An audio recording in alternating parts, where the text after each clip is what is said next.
X. X. X. Start ng pangalan mo. X. Di ba? Wala tayong may isip na nagstart sa letter ng pangalan.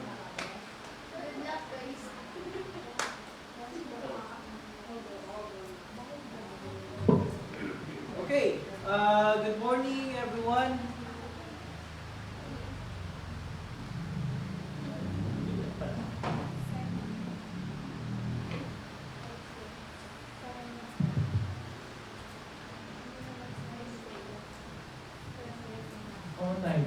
Good morning everyone and welcome to our worship this morning. At ngayong umagang ito, meron tayong isang special church festival na we are commemorating or celebrating. Mamaya sa sermon, papaliwanag ko yan. But again, welcome and sa mga kasama ko natin online, please leave a comment sa comment section so I could recognize you dito. Para alam mo, nandiyan kayo at nakikinig kayo sa ating pasamba. Tayo ay magsisimula natin pagsamba. We will sing our opening hymn, Lay Me Down. Wala tayo ni hymn sa aming beses sa pupunta.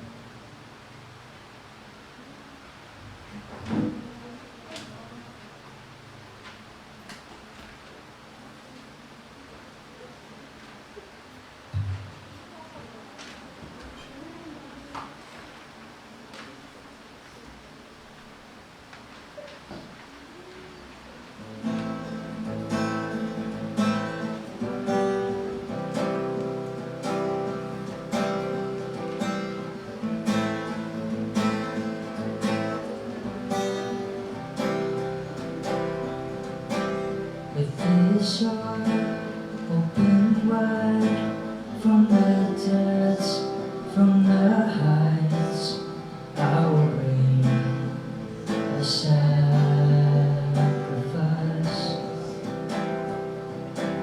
With these hands lifted high, hear my song, hear my cry, I will bring a sacrifice.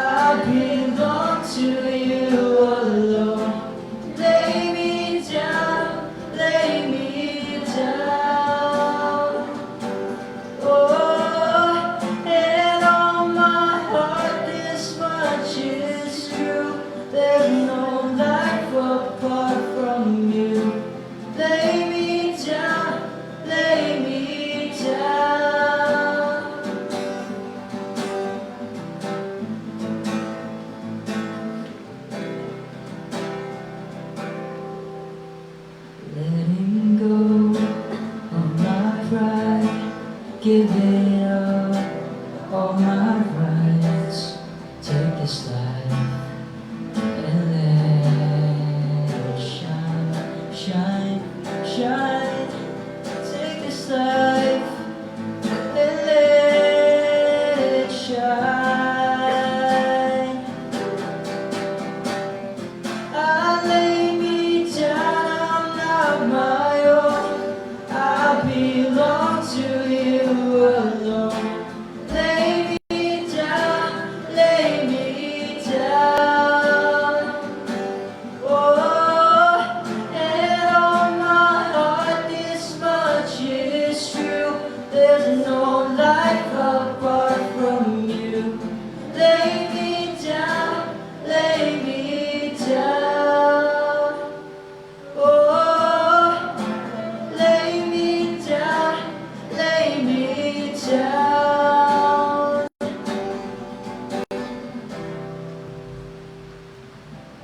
It will be my joy to say your will, your way. It will be my joy to say your will, your way. It will be my joy to say your will, your way, always.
Kandidato ay tumayo.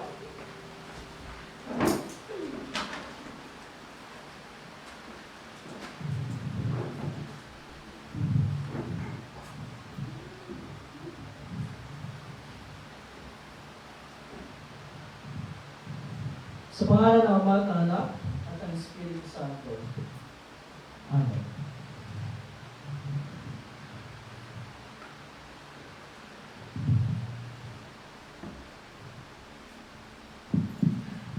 Mga minamahal sa Panginoon, lumapit tayo ng may tapat na puso at magpahayag ng ating kasalanan sa Diyos na ating Ama at pamalig sa Kanya sa pangalan ng ating Panginoong Kristo upang tayo ay pagkalooban niya ng kapatawaran. Ang tulong natin ay nagmumula sa Panginoon. Siyang lumikha ng langit at lupa. Aking sinabi, ipahayag ko ang aking pagsalangsang sa Panginoon. At iyong pinatawad ang aking mga kasalanan. Sabay-sabay natin ipahayag ang ating mga kasalanan. O Diyos, Amang mga pangyarihan sa lahat, Amang mahabagin, ako na isang kaawa-awa at tabang makasalanan, ay nagpapahayag sa iyo ng lahat ng aking mga kasalanan at mga kasamaan. Na sa pamagitan ng mga ito, ikaw ay nilapastangan ko sa isip, sa salita at sa gawa. At ako'y karapat-dapat na sa kaparusahan mo sa panahong ito, na sa kaparusahan walang hanggan. Ngunit buong puso kong lumalapit at nagsisisi dahil sa mga ito. At dumadalangin ako sa iyo dahil sa walang hanggang kahabagan mo. Alang-alang sa banal, walang tuwis, ang may pagtitiis at kamatayan ng iyong iniibig na anak ni Jesucristo ay maging mahabagin at pagbiyaya ka naman sa akin na isang abang makasalanan. At sa tulong ng Espiritu Santo, Ay palawakin ang aking kaalaman at maging masunurin sa iyong salita hanggang sa wakas. At sa iyong habag at biyaya ay magkaroon ako ng buhay na walang hanggan sa pamagitan ng Jesucristo na aking Panginoon. Amen. Dahil sa pagpapahayag ninyo ito at tungkulan ko bilang tinawag at nalagang lingkod ng salita ng Diyos, ipahayag ang biyaya ng Diyos sa inyo lahat. At bilang kinatawan ng aking Panginoong Jesucristo sa pamagitan ng kanyang utos, ay pinatatawad ko sa inyo ang lahat ng inyong mga kasalanan. Sa pangalan ng Ama at ng Anak at ng Espiritu Santo. Amen. Dalangin tayo. Espiritu Santo, Diyos at Panginoon, ibuhos mo sa amin ang 7 ibayo ang iyong kaloob na kagandahang loob. Muli mong pag-alabin sa aming mga puso ang banal na apoy ng iyong pag-ibig. Nang sa gayon, bunga ng tunay at buhay na pananampalataya ay aming ipahayag sa lahat ng kalawatian ng aming tagapagligtas, si Jesucristo, na nabubuhay at tagahari kasama mo at ng Ama, iisang Diyos ngayon at magpakailanman. Amen. Tayo mo pakinggan natin ang pagbasa ng salita ng Diyos. Ang unang pagbasa ay bukas sa aklat ng mga bilang, chapter 11, mula sa verse 24 hanggang 30. Mga bilang, chapter 11, beginning on verse 24. Ito ang sinasabi. Lumakad na si Moises at ibinalita sa mga Israelita ang sinabi ni Yahweh. Isinama niya ang 70 pinuno ng Israel at pinatayo sa paligid ng toldang tupanan. At si Yahweh ay bumaba sa anyo ng ulap at kinausap na si Moises. Ang 70 matatanda ay binahaginan niya ng Espiritu tulad ng binigay niya kay Moises. Sila ay napuspos ng kapangyarihan at nagpahayag noon, ngunit hindi na nila inulit. May naiiwang 2 matandang lalaki sa kampamento. Eldad ang pangalan ng isa at yung isa ay Medad. Tinawag silang kasama ng 70 ngunit hindi sumama. Gayunman, binahaginan din sila ng Espiritu ni Yahweh, kaya sila nagpahayag na roon. Nakita pala sila ng isang binata at patakbo itong nagpunta kay Moises. Sinabi niya, sina Eldad at Medad ay nagpapahayag sa kampo. Dahil dito sinabi ni Josue na anak ni Nun at katulong ni Moises, bakit di niyo sila sawayin? Ngunit sinabi ni Moises, nangangamba ka ba ako'y mababawasan ng karangalan? Mas gusto ko nga maging propeta ang lahat ng Israelita at mapuspos ang Espiritu ni Yahweh. Si Moises at ang 70 matatanda ng bayan ay nagbalik na sa kampamento. Ito ang salita ng Diyos.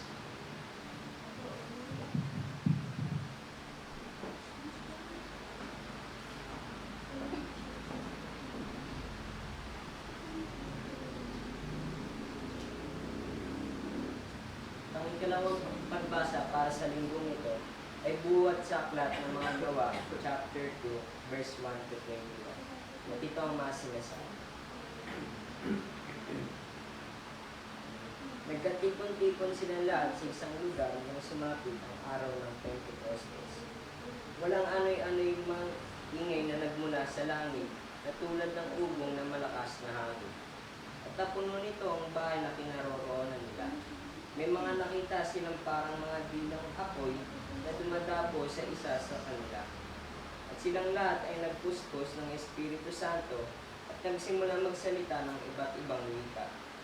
Ayon sa ipinagkaloob sa kanila ng Espiritu, may mga debotong Hudyo na noon sa Jerusalem na nagmula sa bawat bansa sa buong mundo. Nang marinig nila ang ugong, nagdatingan ng mga maraming tao na mangha sila sapagkat nagsasalita ang mga alagad sa wika ng mga nakikinig. Sa pagkamangha at pagtataka ay kanilang nasabi, hindi ba taga Galilea silang lahat?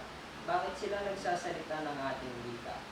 Tayo mga taga-Parsya, Media, Elam, Mesopotamia, Judea at Cappadocia, Ponto at Asia. Meron pa sa ating taga-Phrygia at Pamphylia, Ehipto sa mga lupain ng Libya na malapit sa bayan ng Cyrene, at mga nagmula sa Roma, mga Hudyo at mga Hentil na nahikayat sa pananampalatayang Hudyo. May mga taga-Creta at Arabia rin. Paano sila nakapagsalita sa ating wika tungkol sa mga kahangahangang ginawa ng Diyos? Hindi nila lubusang maunawa ang mga nangyari, kaya nagtanungan sila, anong kahulugan nito? Ngunit may ilang nagsabi ng pangputya, lasing lang ang mga iyan. Kaya tumayo si Pedro kasama ng 11 apostol at nagsalita ng malakas. Mga taga-Judea at kayong lahat na nakatira sa Jerusalem, pakinggan ninyong mabuti ang sasabihin ko. Hindi lasing ang mga taong ito gaya ng palagay ninyo. Alas 9 pa lamang ng umaga ngayon. Ang nakikita ninyong katuparan ng ipinahayag ni Propeta Joel, ito ang gagawin ko sa mga huling araw, sabi ng Diyos. Ibubuhos ko ang aking espiritu sa lahat ng tao. Papahayag ang inyong mga anak na lalaki at babae ang aking mensahe. Ang inyong mga kabataang lalaki ay makakakita ng mga pangitay. At ang inyong matatandang lalaki ay magkakaroon ng mga panaginip. Sa panahong iyon, ibubuhos ko rin ang aking espiritu sa aking mga alipin, maging lalaki at maging babae. At ipapahayag nila ang aking mensahe. Magpapakita ko ng mga kababalagan sa langit at mga himala sa lupa, dugo, apoy at makapal na usok. Ang araw ay magdidilim, ang buwan ay pupulang parang dugo. Bago dumating ang dakila at maluwatian ang araw ng Panginoon, at sino mang tumawag sa pangalan ng Panginoon ay maliligtas. At ito ang salita ng Diyos. Magsitayo po tayo lahat.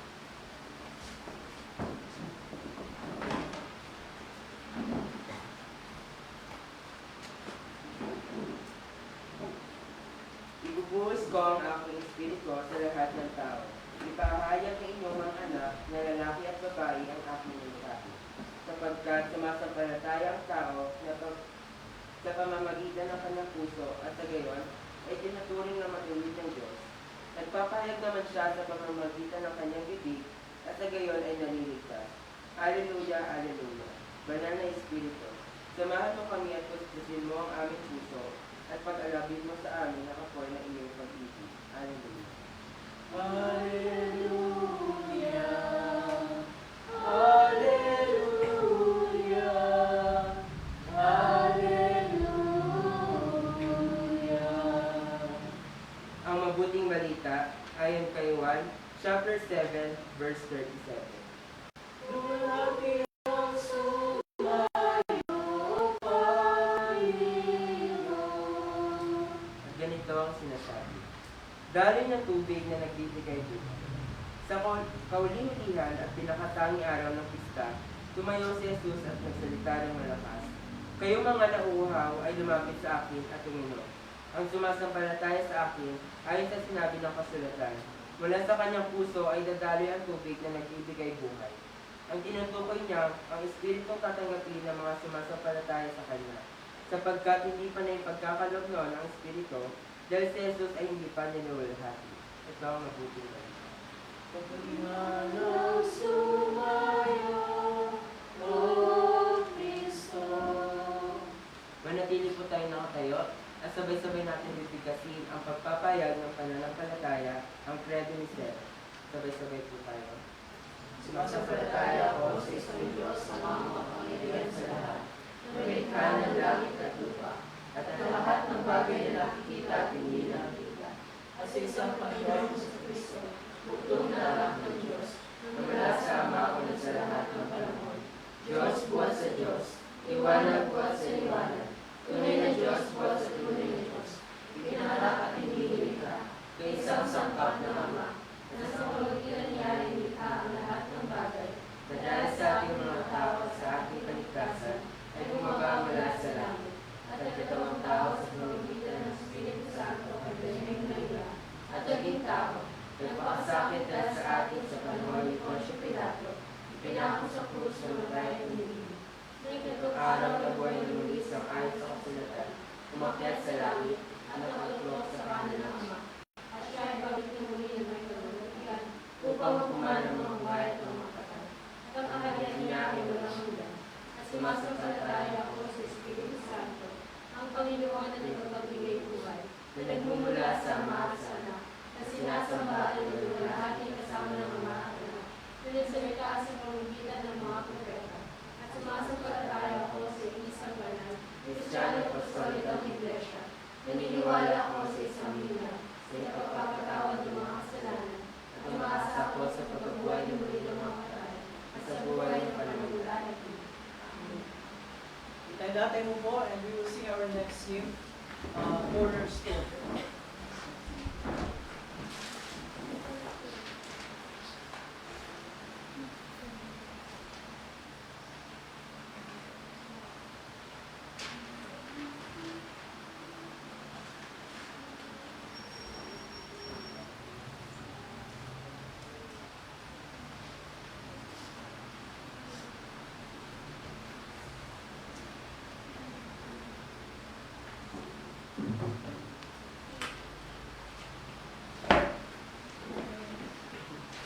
No.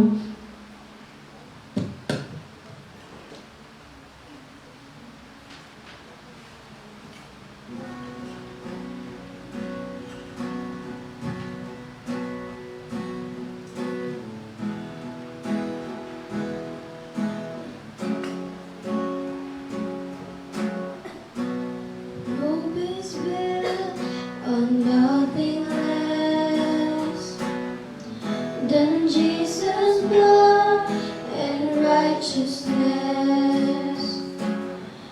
And I dare not trust the sweetest rain, but only trust in Jesus' name. Christ alone, cornerstone,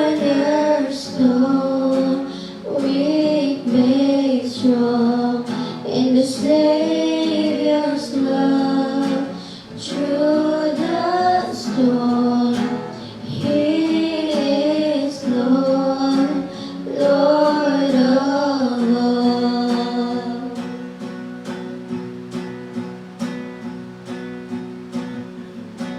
Darkness seems to hide His face. I rest on His unchanging grace.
stand before the throne. Christ alone, cornerstone, weak made strong in the Savior's love. Through the storm, He is Lord, Lord of all. Christ alone, cornerstone, weak made strong in the Savior's love. Through the storm, He is Lord, Lord of all.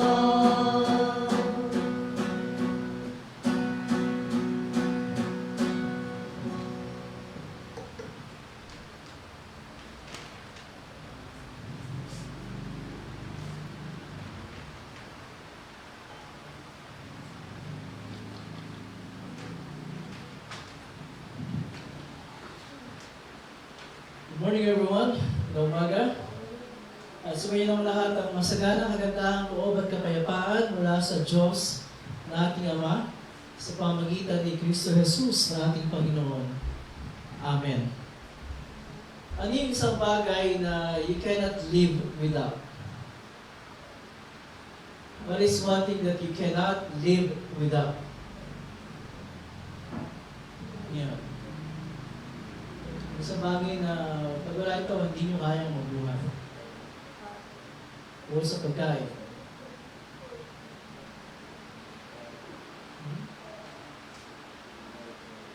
Ano yun? Ano yun? At matidil ko dito, cellphone to. Cellphone. Okay.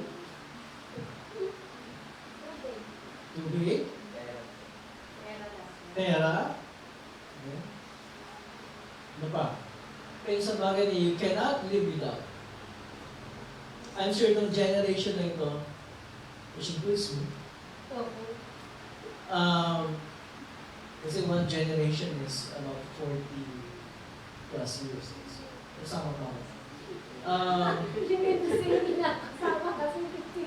This generation surely cannot live without internet and without social media. That is for sure. Diba? Kaya pa nag-brown out patay pa yan. Diba?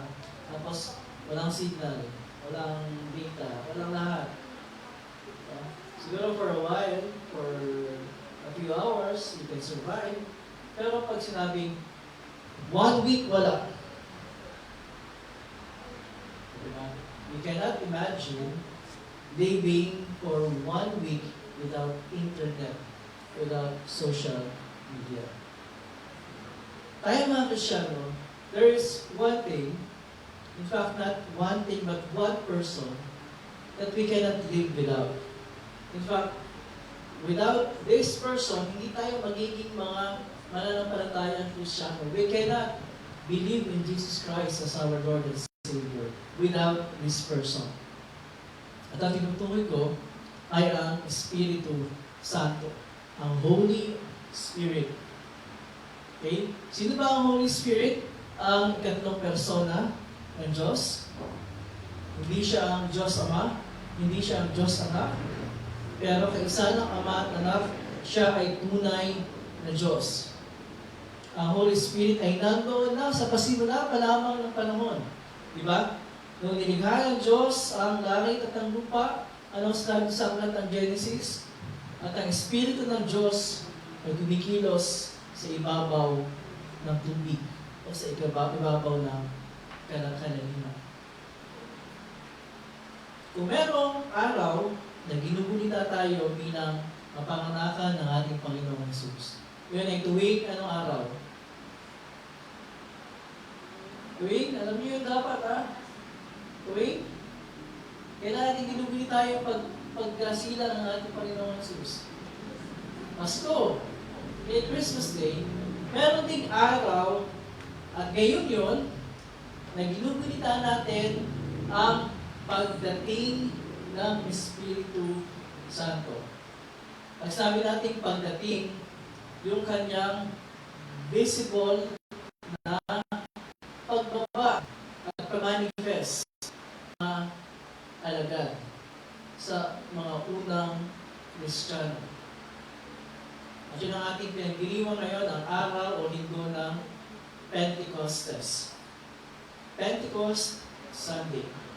Ano ba itong Pentecost na ito? Yung Pentecost ang ibig na sabihin 50th. Okay, kasi Pentecostes is a Greek word which means 50th.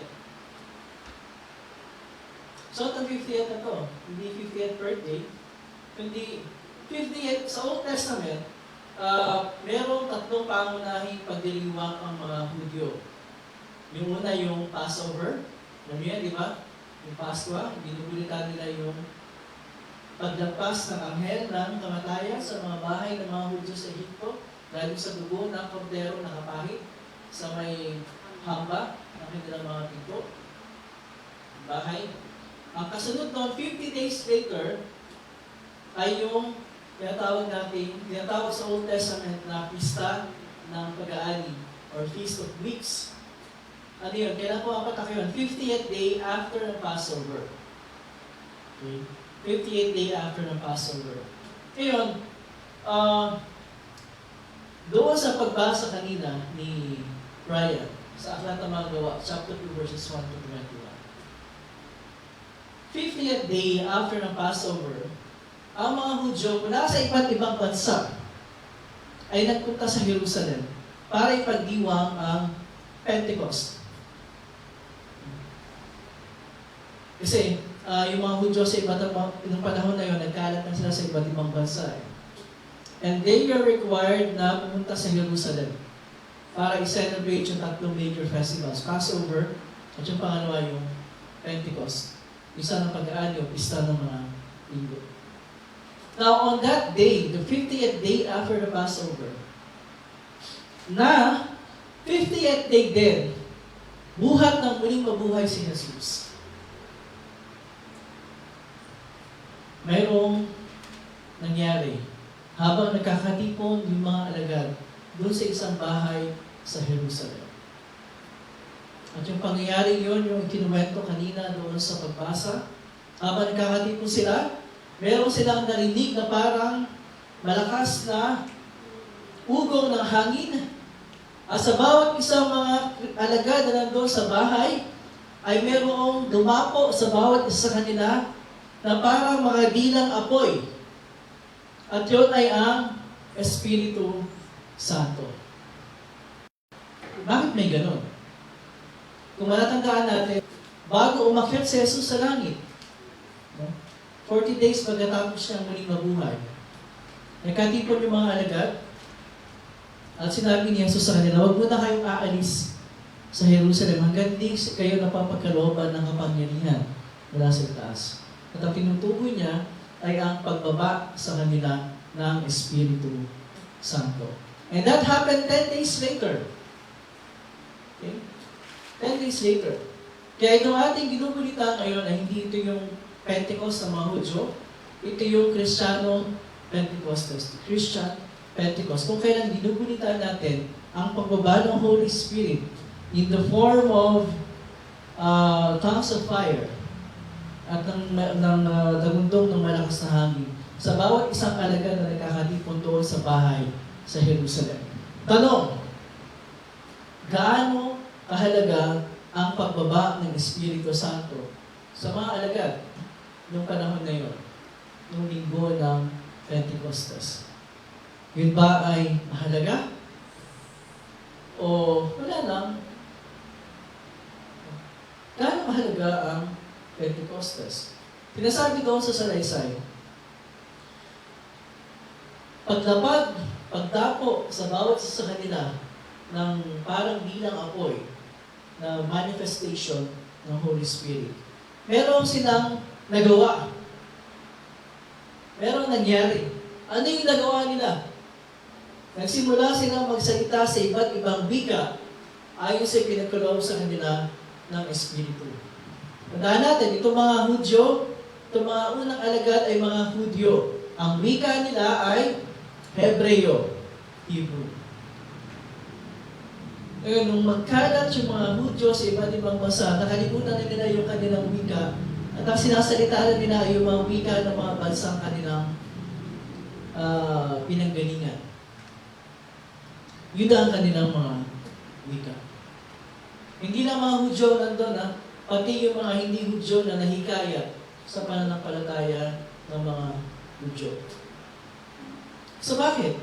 Bakit pinagkalooban ng Espiritu Santo ng kapangyarihang magsalita sa iba't ibang wika ang mga alagad?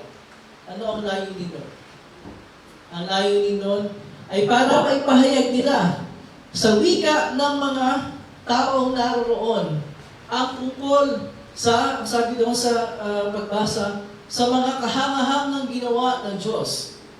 At pag sinabi natin mga kahangahangang ginawa ng Diyos, ang tinutukoy natin ay ang ginawa ng Panginoong Jesus para sa atin nung siya ay magdusa at mamatay doon sa krus bilang kabayaran sa ating mga kasalanan.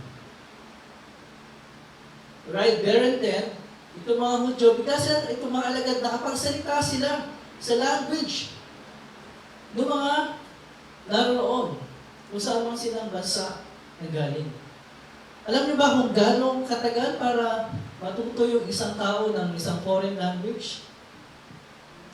Ang sabi ng mga linguists, it will take siguro mga 2 years. 2 years para maging fluent yung isang tao sa isang foreign language. Yan ay, siyempre, granting na pinag-aaralan talaga niyan yung lingwahe. Pero pag hindi, siyempre, it will take more than 2 years. Diba? Eh, ito mga na ganito, all of a sudden, bigla sila nakapagsalita sa wika ng mga taong nandun. Kung meron ng taga-Asia, taga-Arabia, taga-Egypto, nakapagsalita sila ng mga wika na yun. Ngayon, siyempre, yung mga tao na nandoon, na-amaze sila. Ano meron dito? Yung iba naman, naging basher sila. Binash nila yung mga alagad. Ang sabi nila, hindi yan. Maalasing yung mga yan. Alam mo na yung lasing, di ba? Naintindihan nyo ba yung salita ng lasing? Hindi, di ba? Sabi ng mga tao, hindi, mga lasing lang yung mga yan. Kaya tumayo si Pedro at piniliwanag niya kung anong nangyari. Sabi nga, hindi. Itong nasasaksihan nyo ngayon, ito'y katuparan ng pangako ng Diyos na binanggit ni Propeta Joel. Alam niyo ba kung kailan nabuhay at naging propeta si Propeta Joel? Hindi si Kuya Joel, si Propeta Joel. Around 800 BC, before Christ. And as early as that, ipinangako na ng Diyos ang pagdating ng Espiritu Santo. Ang kaganapan ay noong araw na yun. That was promised. As early as the time of Prophet Joel, around 800 years bago isinilang ang ating Panginoon. 835 BC, to be exact. Ang hari nun sa Huda ay si Haring Joash, at ang hari nun sa Israel ay si Haring Joash sa Huda. Okay. At kasabay niya si Propeta Hosea at si Propeta Amos. Yan yung kanyang mga kasabayan. So, yung pangyayari noong araw ng Pentecostes, pag hinusgahan natin yung kanyang panlabas na pangyayari, nakakamangha, di ba? It's a phenomenon na nakakamangha. Imagine nyo, may tagundo ng malakas na hangin. Merong mga dilang apoy. Tapos nakapagsalita yung mga alagad sa mga wika ng mga tao na present doon. Kung ilang mga wika yun ang salita, nagawang salitain yun ng mga alagad. Pero ang totoo, ang miracle doon, ay hindi yung bumaba yung Espiritu Santo sa anyo ng ilang apoy. Ang miracle doon ay yung nakapagsalita sila sa iba't ibang wika. Wika ng mga tao naroon sa Jerusalem noong araw na yun. Again, para saan ba yun? Para maipahayag nila ang ginawa ni Jesus para sa kaligtasan ng lahat ng tao. Matandaan niyo ba yung kwento ng Tore ng Babel? Anong nangyari sa kwento ng Tore ng Babel? Anong nangyari sa kwento sa Tore ng Babel?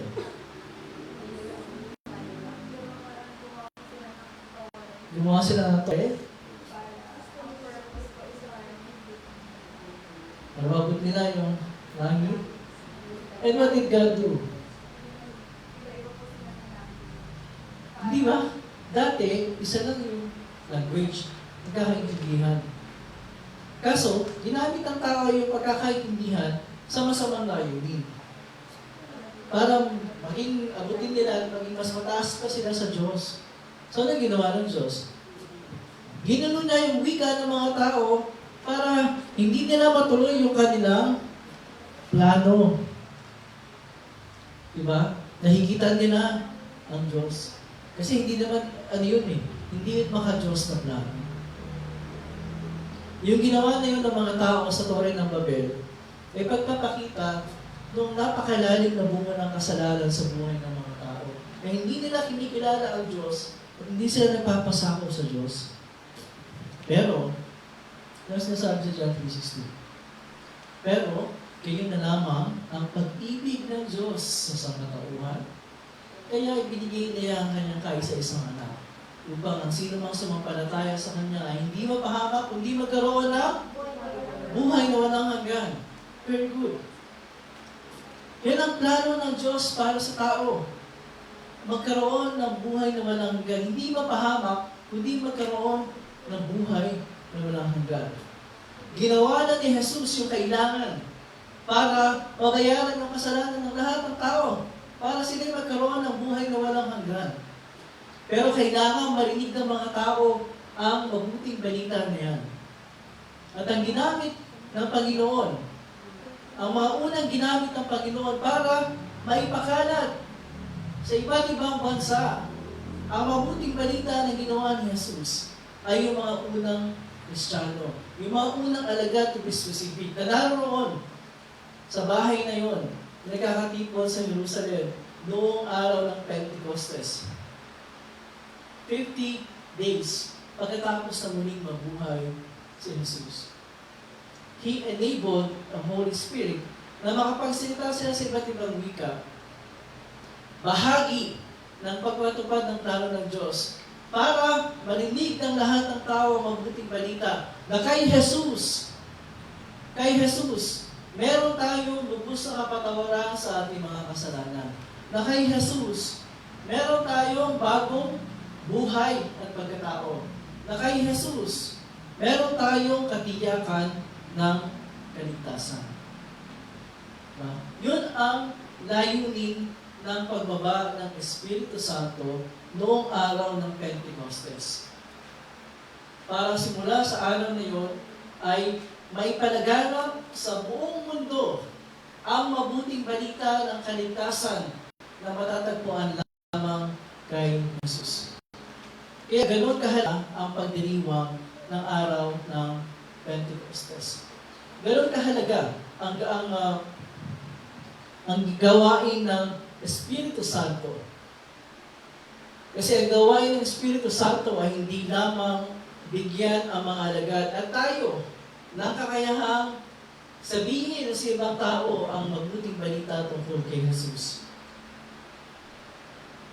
Binigay din tayo ng Espiritu Santo ng tapang para maibahagi natin sa iba ang mabuting balita tungkol kay Jesus. Yung ginagawa natin ng BPS at pinagpapatuloy natin kanina and every Sunday moving forward ay patotoo ng kapangyarihang kumikilos sa ating buhay para ipahayag ang mabuting balita ng kaligtasan sa pamamagitan ni Jesus.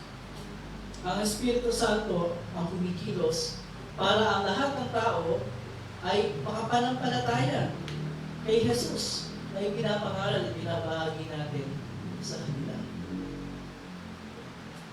So ganito ang pagkilos ng ating Diyos para sa ating buhay. Isinubo ng Diyos sa mga kanyang anak para bayaran ang ating mga kasalanan. At isinubo ng Ama at ng Anak ng Espiritu Santo para yung ginawa ni Jesus ay ating mapakinggan at mapagtiwalaan sa ating puso. Nang sa ganun, matanggap natin ang mga bunga ng sakripisyo ni Jesus para sa atin. Full forgiveness of our sins. New identity, new life in Him, at assurance ng salvation. That is why, mahalaga ang Espiritu Santo. Mahalaga ang role ng Espiritu Santo sa buhay nating mga tao. Doon sa third article ng Credo ng pagpapahayag ng pananampalataya, yung explanation ni Martin Luther tungkol sa gawain ng Espiritu Santo.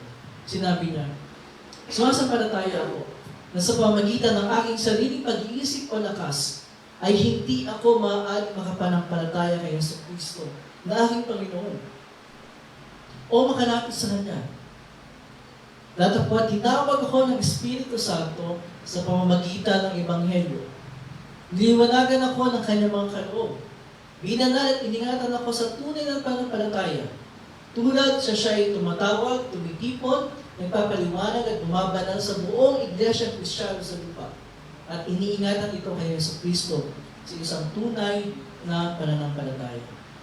Sa Iglesia Kristiyano ito, siya ay masaganang nagpapatawad araw-araw ng lahat ng kasalanan ko at ng lahat ng sumasampalataya.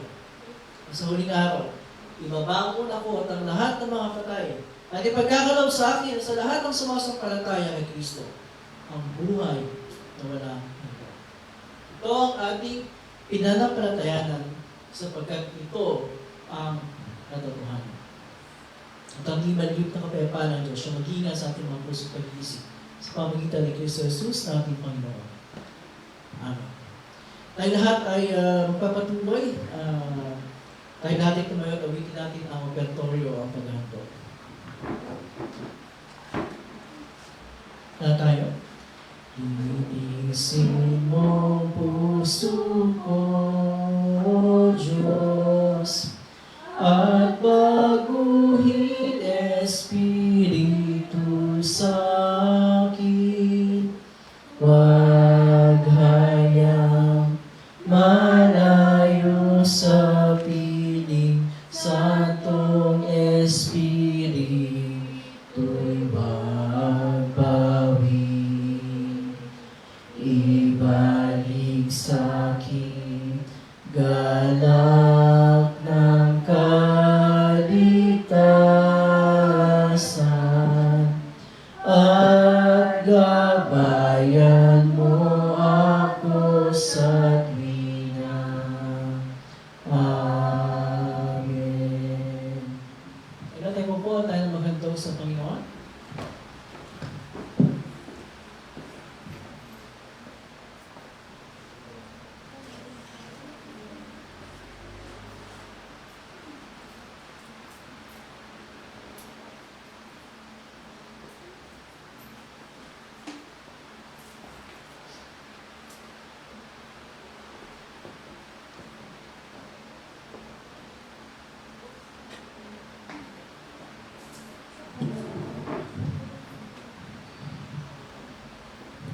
Okay, para sa ating panalangin pangkalahatan, syempre, salamat natin sa Panginoon yung naging matagumpay na vacation Bible School natin ito nakaraang week.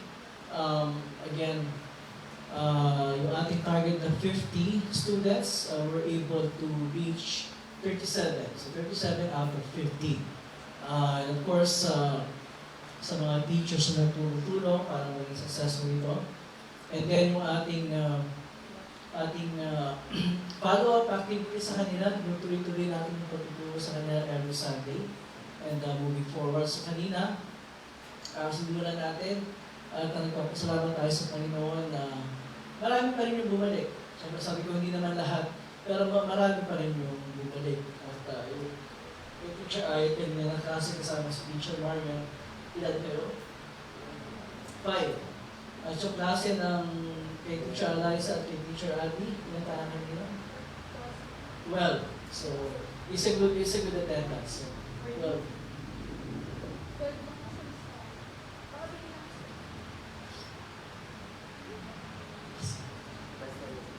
Basta nasa gano'n, di ba? 13. So, 13 plus 5 is 18. So, that's a good number. That's a good number to start. And if we could maintain that, malaking bagay na yan. And hopefully later on, may introduce namin sila sa worship para pwede na rin sila sumama sa worship natin. Okay?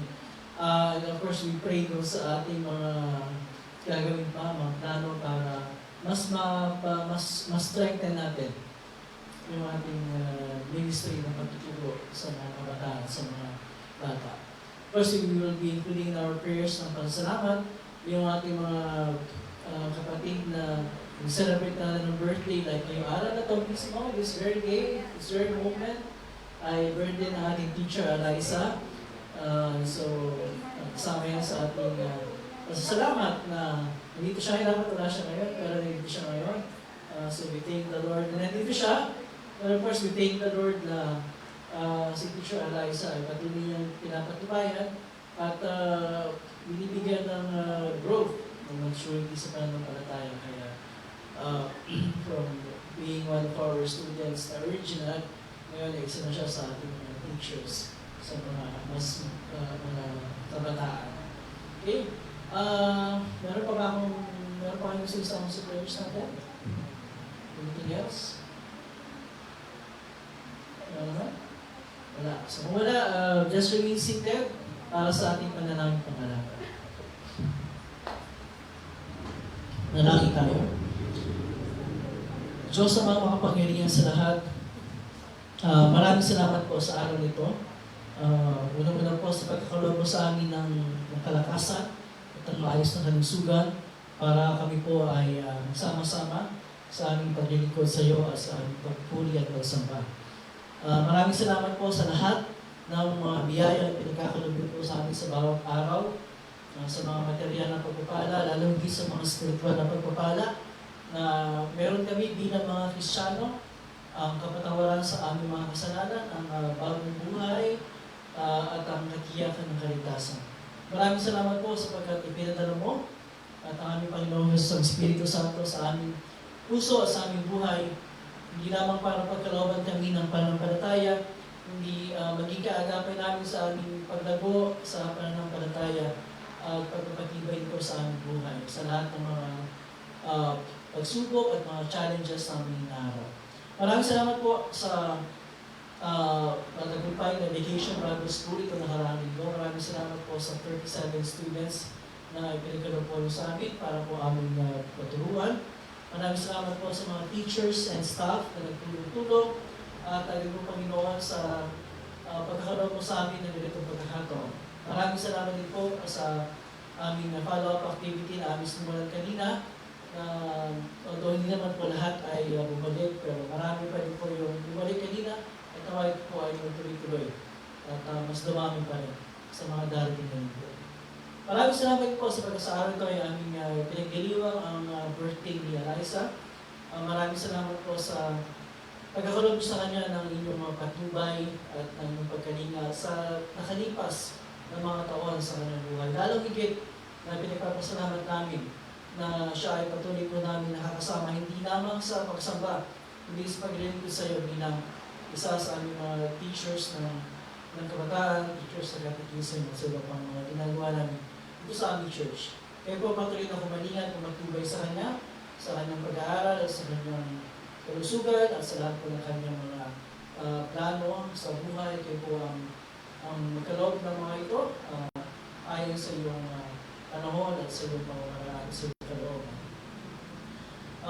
Kasama rin po sa aming panalangin, ang lahat ng aming kapatid na hindi po namin kasama ngayon, for whatever reasons, pwede po ang kumalingan sa aking ginagawa sa susunod pagkakataon ay muli po namin sila makasama. Ang lahat po ng aming mga kahilingan, ang mga personal request na nasa aming puso, hindi po namin nasabi. Alam po namin na ang lahat ng ito ay nakikita at ang lahat ng ito ay dinudulog sa iyo ng Espiritu Santo Naway pagkaloob mo sa amin ng mga ito, ayon pa rin sa iyong kalooban at sa iyong pamamaraan at sa iyong panahon. Ito po aming dalangin sa iyo sa pangalan ni Jesus. Amen. Tayo magpapatuloy sa paghahanda sa hapag ng Panginoon. Tayong lahat ay tumayo. Buksan natin natin yung mga mini-hymn sa page 15. Ano ba? 16 pala. Page 16. Ang Panginoon ay sumayo. Ang kanyang espiritu. Magalak ang inyong mga puso. Magdala tayo sa Panginoon. Magpasalamat tayo sa ating Panginoong Diyos. Nararapat at matuloy na gawin. O Panginoon, amang banal, makapangyarihan mo lang hanggang Diyos. Tunay niyang marapat matugid kapuri-puri, na kami ay dapat nagpasalamat sa iyo sa lahat ng panahon at sa lahat ng dako. Sa pamagitan ni Hesus Kristo ang aming Panginoon, lumakit sa kalangitan at nakuluklok sa iyong kanan. Ibinuhos mo sa amin sa araw na ito ang Espiritu Santo, gaya ng kanyang pangako sa mga hiniran niyang mga alagad. Nang sa gayon, ang buong sanlibutan ay magdiriwang ng buong kagalakan. Kaya kasama ng mga anghel at mga arkanghel at ang buong hukbo ng langit, aming pinupuri at pinadakila ang malahati mong pangalan. Laging pinupuri ka at sinasabi, Banal, banal, banal, Diyos na Panginoon ng mga hukbo. Ang langit at ang lupa ay puno ng iyong kalwalhatian. Hosana, Hosana, Hosana sa kaitaasan. Purihin nawa siya, purihin nawa siya, purihin nawa siya na pumaparito sa pangalan ng Panginoon. Hosana, Hosana, Hosana sa kaitaasan. At ibibigkasin ng Ama namin, Ama naming nasa langit, sambahin nawa ang pangalan mo. Ikaw nawa ang maghari sa amin. Sulilawa ang kalooban dito sa lupa tulad ng sa langit. Bigyan mo kami ng pagkain kailangan namin sa araw na ito at patawarin mo kami sa aming mga kasalanan. Tulad ng pagkapatawad namin sa mga nagkakasala sa amin. At wag mo kaming ihalin sa tukso, hindi ilayo mo kami sa masama. Sapagkat sa iyo ang kaharian at ang kapangyarihan at ang kalawalhatian magpakailanman. Amen. Ang ating Panginoong Hesus Kristo ng gabi siya ay pagkaluluwa ay lumampot ng tinapay. At patapos ng pasalamat sa Diyos, ito ay kanyang pinagpira-pirason binigay sa mga alagad na sinasabi, kunin niyo ito at kanin. Ito ang aking katawan ay binibigay para sa inyo. Gawin ito bilang pag-alaala sa akin. Sa gayunding paraan ay hinawakan niya ang saro.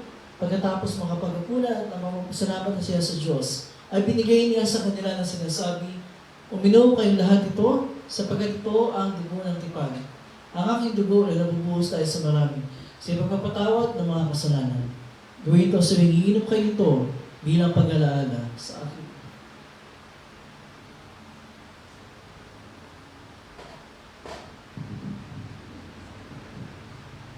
Ang kapayapaan ng Panginoon ay laging sumayo.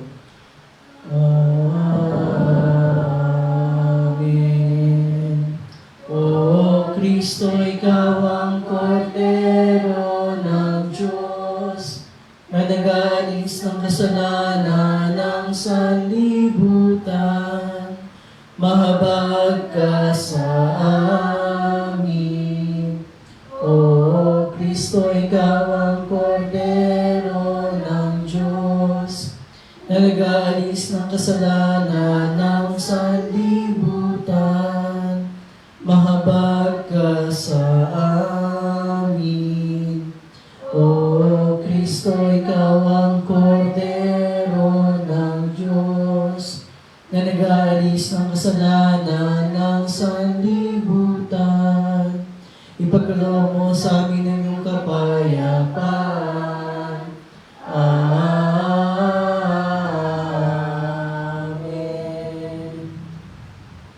Ayun po. At wala tayong lesson presentation kasi kanina yung ating Sunday school. So tayo lahat ay lumako sa hapag ng Panginoon para tanggapin ang kanyang tunay na katawang dugo, kalakip ng tinapay at alak sa pagpapatawad ng ating mga kasalanan.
dugo ng ating Panginoon na nilubusan ng anak sa iyo, sa iyong pagpapatawad ng iyong mga kasalanan.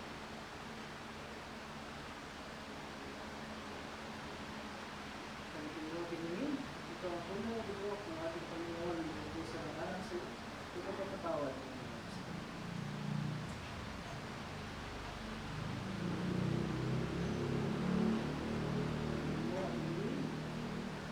Ito ang puno ng dugo ng ating Panginoon na nilubusan ng anak sa iyo, sa iyong pagpapatawad ng iyong mga kasalanan.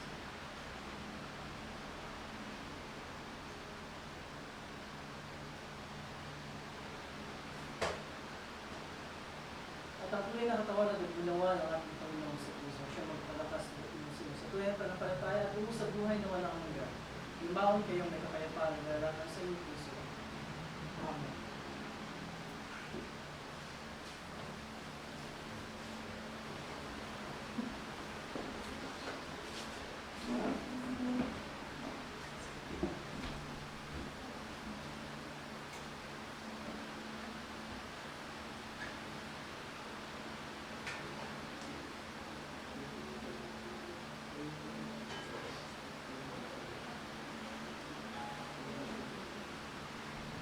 Tayo natin tumayo at uwitin natin ang pagyao sa kapayapaan. Panginoon, inahiyan mo ng iyong lingkod ay pumanaw sa kapayapaan ayon sa iyong pangako.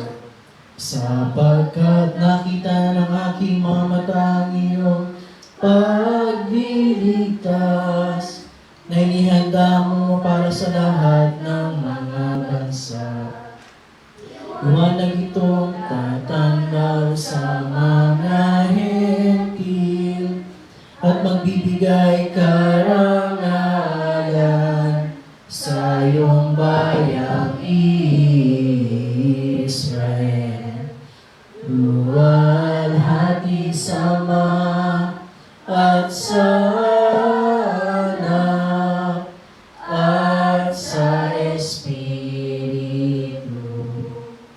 Kung paano nung una, ngayon magpakailanman, walang hanggan. Amen.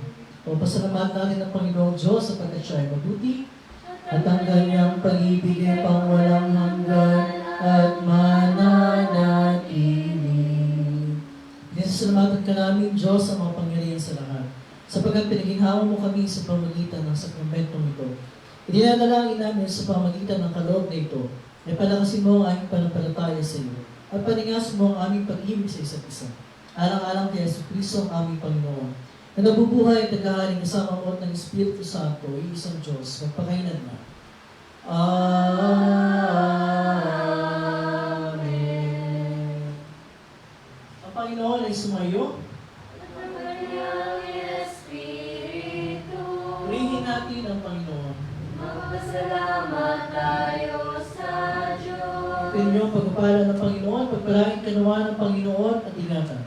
Paliwanagin ginawa ng Panginoon ang kanyang mukha sa iyo at mahabag sa iyo.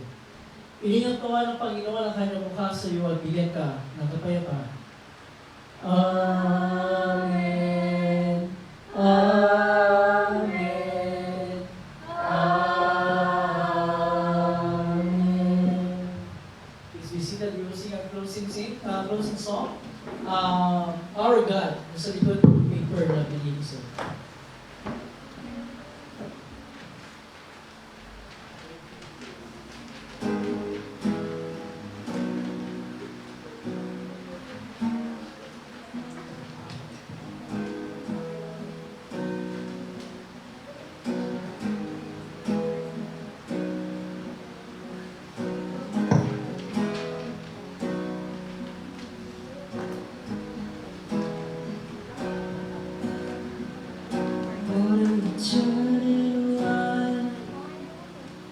Open the eyes of the blind. There's no one like you, not like you. Into the darkness we shine, out of the ashes ashes we rise. There's no one like you, none like you. Our God is greater, our God is stronger, you are higher than any other. Our God is healer, awesome in power, our God, our God. Into the darkness you shine, out of the ashes we rise. There's no one like you, none like you. Our God is greater, our God is stronger. God, you are higher than any other. Our God is healer, awesome in power, our God, our God. Our God is greater, our God is stronger. God, you are higher than any other. Our God is healer, awesome in power, our God, our God. If our God is for us, then who could ever stop us? And if our God is with us, then what could stand against? And if our God is for us, then who could ever stop us? And if our God is with us, then what could stand against?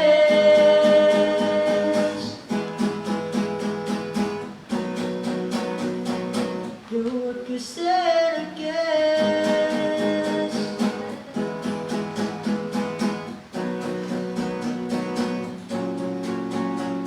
Our God is greater, our God is stronger. God, you are higher than any other. Our God is healer, awesome in power, our God, our God. Our God is greater, our God is stronger.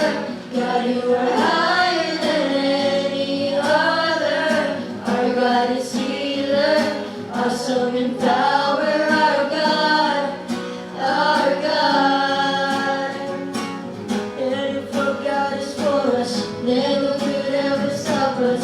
And if our God is with us, then what could stand against? And if our God is for us, then who could ever stop us? And if our God is with us, then what could stand against?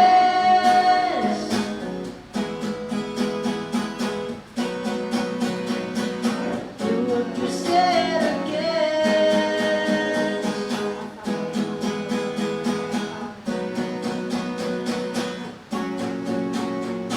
Our God is greater, our God is stronger.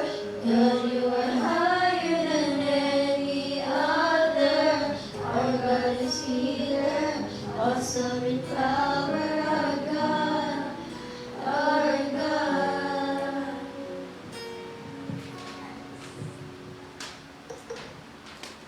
Okay, good morning everyone. Okay, maraming salamat sa lahat ng nandito ngayon para makibahagi sa ating pagsamba. Of course, we'd like to recognize yung mga nanonood sa atin o nakibahagi sa ating online worship. Kung meron man nag-iwan ng comment.